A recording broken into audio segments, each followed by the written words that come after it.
Hi there, my name's Ithaca. I'm a professional game developer with over 8 years of experience developing games on the Roblox platform. Today, I'd like to show you a new project I've been working on recently. The project in question is called Foray. It's a fast-paced, multiplayer RTS inspired by Risky Strats, a classic RTS game made popular on the Roblox platform in 2016. Your objective is to control 80% of the board, whilst managing an economy and fighting for control over territory owned by other players. What you see at the moment is gameplay from a prototype I created over the course of several weeks. This prototype features a custom camera controller, a custom-made Roblox Studio map editor plugin, an advanced node selection controller, and an implementation of Dijkstra's pathfinding algorithm. If you're interested in how it works behind the scenes, I use Rojo for development in Visual Studio Code. Each node, edge, and group of units in this undirected graph uses Slightnick's components package to store and update state dynamically.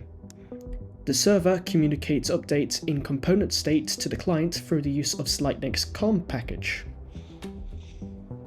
For behaviours not tied to data model instances, I use init. Examples include the node selection controller, camera controller, and notification service.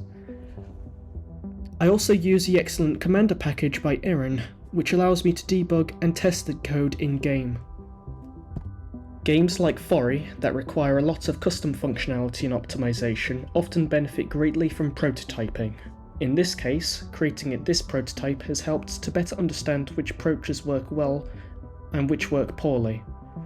For example, this prototype has several flaws. Due to an over-reliance on the component package and instance-specific COM objects, the prototype suffers from a game-breaking input latency when 2-minute unit groups are moving around the board. Furthermore, the way that the prototype has been implemented currently doesn't allow for fog of war to be implemented like in Risky Strats. NIT's creator, Stephen Litnick, now encourages developers to abandon NIT in favour of simply using module scripts to replace NIT services and controllers. Creating this prototype has allowed me to identify these issues ahead of time, before I'd begun work on a final implementation of the project. Where does this leave the project now?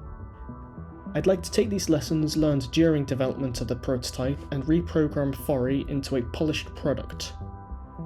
That's all I've got time for at the moment, but you're more than welcome to continue watching gameplay. It goes on for a couple more minutes, but otherwise, it's been nice talking to you. I hope the project is a bit more clear. Yes, I will speak to you in the next devlog, hopefully.